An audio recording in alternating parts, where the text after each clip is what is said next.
Good morning, ladies and gentlemen, and welcome back to the 2021 and the Association's 91st Annual Conference.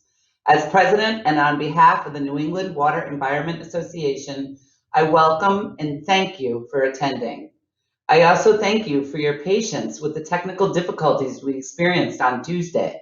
My goodness, in lieu of a blizzard, we got a widespread internet outage. I guess it's always something exciting keeping us on our toes at NEWEA. As Lauren mentioned, there will be several exciting sessions today, and I have the pleasure of introducing Oluwole A, or OJ McFoy, the General Manager for the Buffalo Sewer Authority. OJ will have two roles in today's conference. The first as our keynote speaker this morning, and then as a panelist this afternoon in the forum on analyzing racial inequalities in the water and wastewater industry. As an introduction, I will touch on a few highlights of OJ's career. You can see the full list of his accomplishments in the technical program. OJ has worked at the Buffalo Water and Sewer Authority since 2006, and he brings to all these discussions his experience of working to expand diversity at all levels of his organization, from the workforce to the executive team to the sewer board.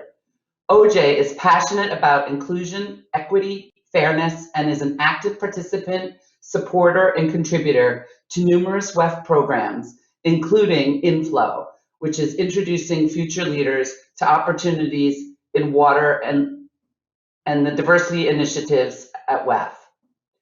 OJ is also a shining example of the theme for this year's conference on Advocate, Act, Be the Change.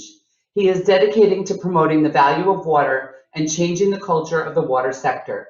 He does this through his contributions on numerous local, state, and regional boards, such as NEWEA, or the National Association of Clean Water Agencies, the U.S. Water Alliance, and the Water Agency Leaders Alliance, to name just a few. OJ is an ardent Buffalo Bills fan, and us New Englanders, we won't hold that against him, and he's a lifelong resident of Buffalo, New York. It is with great pleasure that I introduce you to OJ McFoy. Thank you for the warm introduction, Jennifer. I would like to thank the New England Water Environment Association Executive Director, Mary Berry, who always seems to push the boundaries in the water sector, Program Chair Lauren Hurdle, and Marina Fernandez for her committee and this platform. As special thanks is reserved for the Conference Planning Committee that has endured the virtual craziness of this new conference format, and for this year's theme, Advocate, Act, Be the Change. What a perfectly timed theme, one that is allowing us to explore advocacy and action in the water sector. If we are not going to be the change that we need, then who will? With that, I would like to offer some insights into what we are striving to do in Buffalo to change the face of our workforce in this city of good neighbors, home of the Buffalo Bills. Speaking of which, I thank you guys for allowing Brady to go somewhere else so that we can at least get back to winning the AFC East. But I digress. I would encourage each of you to tune back in to the panel discussion this afternoon that I am privileged to moderate, packed with national water experts representing private and public entities that will dive into racial inequalities in the water and wastewater industry. Before I get started, it is important that we share a common understanding of terms. So as far as diversity, equity, and inclusion are concerned, or DE&I often think of them in simplified ways as this. Diversity is differences, primarily race, gender, socioeconomic status, things we've been tracking for decades. Equity, justice, and fairness. Inclusion, the diverse group of people actually have a voice in and decision-making power. In 2018, the Brookings Institute released Renewing the Water Workforce, where Joe Kane and Addie Toomer were able to sift through data on over 1.7 million water sector employees. They came to some distinct conclusions. First, we have a very low barrier to entry for many of our jobs, with over 50% of those employed in the water sector having a high school diploma or less. Second, we are older than many industries.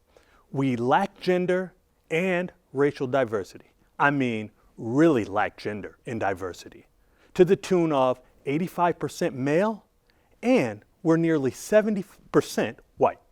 Those are numbers from across the nation. This is analyzed data, and in the Northeast, our numbers are even more stark. 15 years ago, when I actually had some hair, I moved from being a consultant engineer to the public sector. In '06, when I arrived at the Buffalo Sewer Authority, I was the 8th person of color.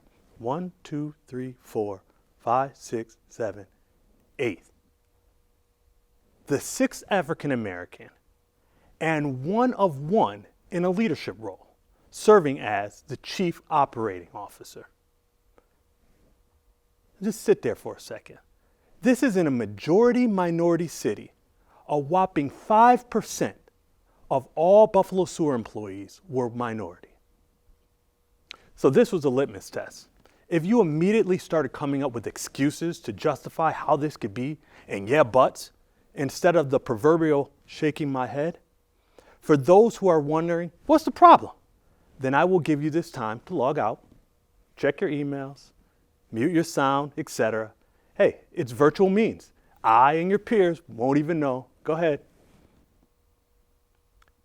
For those of you who have decided that this may be a concern, even mildly, and for those who may understand there's something systematically wrong and are confused that floodlights have not illuminated this persistent fact in the water sector, in both the public and the private sector, I offer you some practical insight into our imperfect pursuits of DE&I in Buffalo.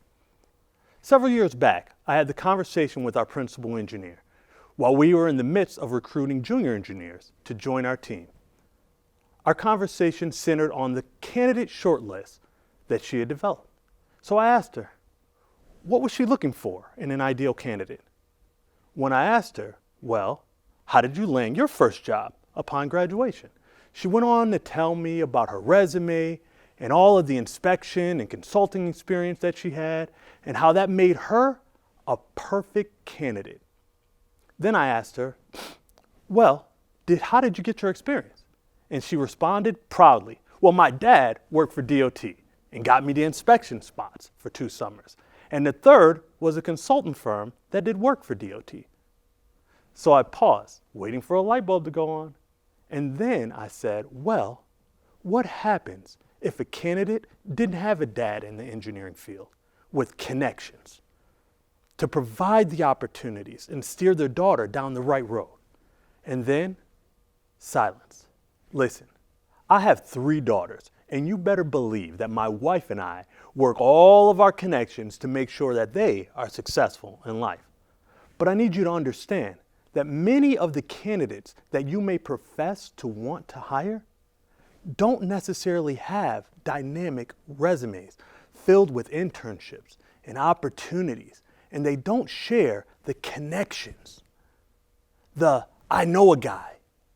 So we end up recommending candidates that fit our mold, end up also with the minority candidate doesn't exist mantra. As I'm sure many of you have served on search or hiring committees, think about all the times that the intern hired was a neighbor's son or daughter, or went to church with someone, or was on someone's daughter's soccer team. All of the times, hey Carla, I have a perfect person for that job posting. As humans, connections are part of our life. We all understand that. But you also need to understand that to change the face of the workforce, you need to stop the status quo. You need to understand that. And if you want change, you need to get off the merry-go-round that produces candidates that look, think, and come from similar backgrounds as the people you surround yourself with. So stop doing this if you want to be the change in 2021. 2020 was a rough year for all of us. Colliding pandemics, COVID deaths, racial disparities, economic trauma, and frankly, We all have been living sheltered lives, and many have been locked in our homes with shades drawn and PJ bottoms on. But the calls for justice, fairness, and compassion continue to ring and ring and ring. So once we are able to recognize that in order to change the face of the workforce, we have to truthfully see what the problem is and that the problem is systemic and we are part of the system. When I shifted from the private sector to the public sector, I found myself in a place that had only 5% Black, Indigenous, and people of color. I wasn't surprised. The place I was leaving had similar numbers. I was the only Black engineer, 1 out of 200 persons in the office. How did I land there? I was recruited out of high school during a mock interview. It was a session with their HR director, who was deliberate in his pursuit of diversifying the company. It happened that we were there. I talked about how I had a 100% average in calculus. And I was meeting with an individual, and that individual told that individual, and by chance, I then was offered an opportunity for an internship. And then their HR director left. And with their HR director, their intentional diversity efforts left as well. So flat out, you need to be intentional. Here in Buffalo, we've developed a K-12 program. It is important that we introduce our career field to them early and often. And it's about who you're introducing your career field to. You need to be going into those neighborhoods where you know they are underserved. As part of the education process, the water cycle is already a part of their curriculum. How are you connecting with them to make it real? When we work with our K-12 workforce recruitment, we repeat, engineers solve problems. That's what we do. That's what our water sector peers do every day, all day. Many of us remember being deputized, the stop, drop, and roll. We were handed all of these things, and we remember police, and we remember fire. And, I want to be a fireman, and I want to be a police officer. And it's a reason why we got that when we were a child, and it stuck with us. So here we are in Buffalo, and we're handing out stress poop emoji balls, and we're preaching the 3 P's, pee, poo, toilet paper, for what goes into the toilet. And we're giving that to them at a young age. We've also developed our Water Works program. That's Water Works with an X. And we've enlisted the help of volunteer, young designers for no pay to help build green infrastructure and design build projects at the local community centers. So this allows them not only to experience our water sector industry, but also to experience the design process and see the results every day and know that, hey, I designed and built that. Be intentional in your recruitment and start early. When we recruit, we frequently go to the same sources, but I offer you this thought. If you were recruiting for veterans, where would you look to increase your chances of success? Of course, places and organizations that focus on veterans. So why don't we exhibit the same intentional behavior when it comes to recruiting Black and brown people and women? It's not enough to send your posting to the School of Engineering, to the university, put it on this board or maybe in this newspaper or whatever online services is going to be. Try developing relationships in the schools with the local chapters of the National Society of Black Engineers, Society of Hispanic Engineers, the Society of Women Engineers, the Office of Multicultural Affairs. Hey, higher ed is actively working at solving this problem as well. So take advantage of their work. And I mean actually develop relationships. Your staff, not just your HR department, should know those students, whether that's through guest speakers, tours, professional development opportunities, the internships that you offer, maybe the scholarships that you offer. You need to have a working relationship. Whenever they need a speaker, hey, you need to be there, right? We're trying to do that, and we're trying to model that. Recently, there was a regional conference held for the National Society of Black Engineers in Niagara Falls. And you better believe our local chapter let us know about it. In plenty of time, we were able to get a booth, we were able to recruit, we were able to connect. We were also able to pass along this opportunity to the private sector engineers who work for us, and they set up booths as well. Listen, it is vitally important for us to make those connections. And when those opportunities come up, where it's a once every 4-year opportunity, where it's going to be in your region, you make sure you're there to do that recruiting. Right? Listen, these are just some plays. This is not the whole playbook. But it's important pieces when we think about how we plan to change the face of the workforce. So, you have your program for early K-12 recruitment. You're deliberately partnering with higher education institutions and cultural organizations. Then, you hire that black guy. You hire that Latina. You hire that woman. And they stay for a year, and they're out the door. Why? They could no longer see themselves at your place. Oh, wait a second. OJ, we've done all this stuff, right? We're doing the recruiting. We're trying to practice this. We're trying to be aggressive and intentional and deliberate. We bring them in, and unfortunately, they couldn't see anyone here that they could relate to. And in their eyes, you sold them a lemon. Where was that inclusion that was professed? Where were those company values that were professed? 2020 in Buffalo, we were able to post our efforts to date. You could easily view the diversity on our board, our executive team, our staff.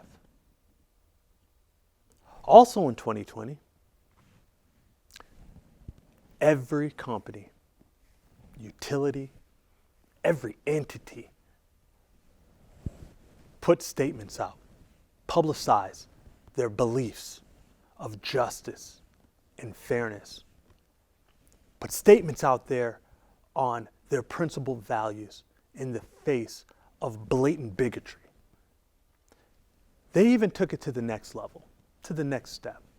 Many of them hired diversity, equity, and inclusion consultants, partnered with companies, or even appointed vice presidents of DE&I.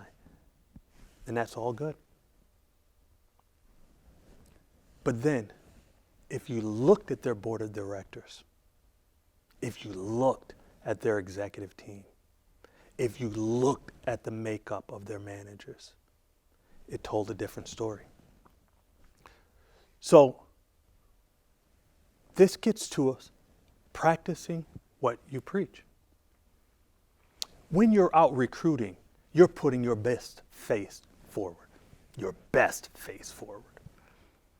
And you're professing all of the things that are right, the values that are necessary to make sure you get people in here. You have to believe them. They have to be into practice as well.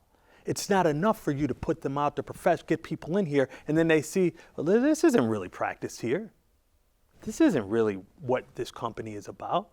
Not only do I not see it in the leadership structure, but I'm not seeing it practiced here at my level. I'm out the door. Now I understand. There is no overnight fix for this. But you better get going. You're decades behind. This isn't something new. The outrage that has been expressed may be a little new to you. it is likely that if you speak to one of your black, brown, or female peers off the record, you'll likely find that they are calling BS. Trust is built. Trust is earned. Every day and in every activity, business process, and decisions made, we build trust. So in every day and every way, if you are not authentically building that trust, you are setting your utility, your company up for failure. The outcome of inclusion is based on trust. Listen, you don't look like me, think like me, or come from the same neighborhood, and I'm supposed to bring you in and you'll have a seat at the table? I mean, authentically having a seat at the table for decision making. That's trust. It is going to take understanding of the connections, the root causes of inequitable practices that we continue to use. It is going to take being intentional about activities that we do to overcome the systemic barriers. And if you have not truly established an authentic trust relationship, allowing for inclusion, then you have a lot of work ahead of you. You know, we get frustrated when the work we do is undervalued, unappreciated. It's only in the news when there's a spill, a discharge, an accident. The truth, we are undervalued in our communities that we serve because many can't see themselves in our boots. Many can't see themselves practicing what you preach. They don't see it. Many neighborhoods you will come into and you'll have 60 people at a project meeting, right? You're going to spend $100,000 in this neighborhood, on this street, this block, you're going to do a quick, simple sewer repair, and you'll have 60 people show up at the meeting. Other communities in which you go to, you're spending several $1 million. No one shows up. And you're like, well, I got all my consultants here. I got our staff here. We're already here. We have the political entity. They're here, and their staff is here, and their chief of staff, and they don't show. This gets back to the trust. For years, we have sown seeds of mistrust, right? So the people that we are saying that we serve don't trust us to really, truly, and honestly serve them. And the efforts that we do, not only in getting out in our K-12 efforts, in our recruitment at the collegiate level, and our bringing in employees at different levels, believing and putting into practice our values, our principles, and then making sure that the individuals, the diverse individuals that you have brought in, the black, the brown, the women, have a seat at a table with decision making. That is what we have to do. That's what we have to continue to do in order to build trust in the communities in which they serve. So that then they can see themselves with us. They can see themselves in our boots. And right now, we have an opportunity to change that. Good intentions aren't enough. Someone has to care in order to change the face of the workforce. Thank you for your time and this opportunity.